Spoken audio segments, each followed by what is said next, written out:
A história da educação da mulher no Brasil.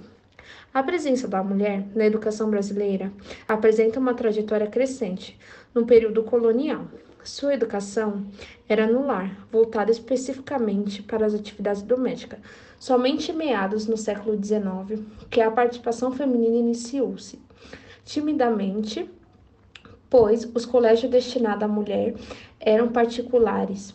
Desta maneira, somente as meninas de origem abastadas tinham acesso. Assim, a educação feminina no Brasil teve início com os colégios particulares, por exemplo, o Colégio Florence, em Campinas, fundado em 1863 por uma imigrante alemã, Carolina Florence, e por seu marido Hércules Florence, o qual era destinado especificamente a mulheres. Os ensinamentos desse colégio, em especial, transcendiam a preocupação com os conteúdos da disciplina, mesmo porque as matérias que envolviam cálculos eram permitidas somente para os homens. A maior preocupação da escola era que as alunas mulheres aprendessem a se comportar na sociedade e respeitar o outro como companheiro e conhecimento. Com relação ao ensino público, o ingresso feminino na escola ocorreu após a fundação da Escola Normal, em 1880, na Corte do Rio de Janeiro.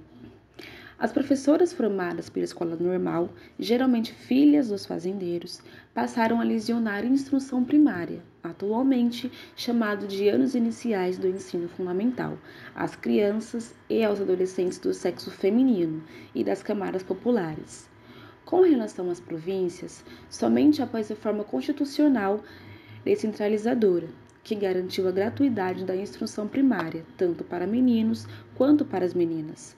As escolas normais abriram suas portas à população escolar feminina menos abastada. Atualmente, segundo dados da pesquisa Trajetória da Mulher na Educação Brasileira, de 1996 a 2003, elas são maioria em quase todos os níveis de ensino, especialmente nas universidades. Têm um tempo médio de estudo superior aos dos homens, tornando-se cada dia mais alfabetizadas e apresentam um desempenho escolar em vários níveis, comparativamente melhor ao dos homens. A educação da mulher no mundo e as relações de trabalho. Em todo o mundo, a presença feminina na educação apresenta avanços crescentes. Em muitos países, as mulheres estudam mais e apresentam rendimentos melhores que dos homens, não somente no Brasil, onde 60% dos concluintes de concursos superiores são mulheres. No caso específico do Brasil, os salários das mulheres são 30% inferiores aos dos homens na mesma função, e elas ocupam apenas 56 das 594 cadeiras do Congresso Nacional. Acompanhem dados estatísticos. Filipinas. A taxa de mulheres alfabetizadas é maior que a dos homens. 17,8% delas se graduam na universidade, contra 8,2% dos homens, segundo a Comissão Nacional sobre o Papel da Mulher. As carreiras de maior concentração das mulheres neste país são voltadas à educação e à saúde, sendo que em engenharia e direito elas ficam de fora, pois são áreas dominadas em mais de 80% dos homens. África do Sul são a maioria nas universidades, embora também são excluídas as carreiras de tradição masculina, como engenharia, porém, mesmo com formação, não ocupa o cargo de direção. Nesse país, as mulheres também superam os homens em educação, segundo o Índice de Iniquidade Territorial de Gênero.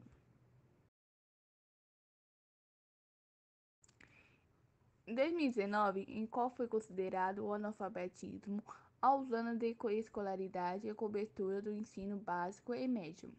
Em contrapartida, as chilenas perdem em participação trabalhista com 42 ao seu nível salarial, e 30 inferior ao dos seus colegas homens.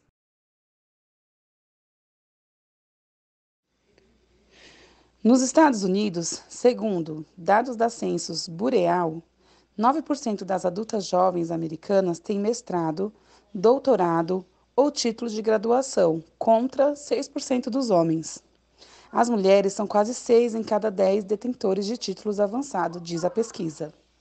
Os americanos com título avançado ganharam, em média, 83 mil em 2008, contra 58.613 dos que tinham licenciatura e 31 mil, em média, dos que tinham apenas diploma de ensino médio. O que se deve tamanha disparidade entre escolarização e trabalho?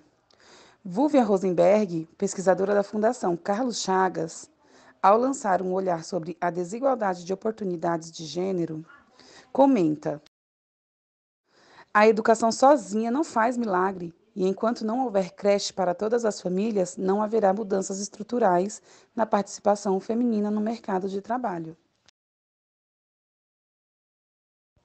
O currículo, os livros e a forma de educar reproduzem preconceitos que desvalorizam o papel feminino.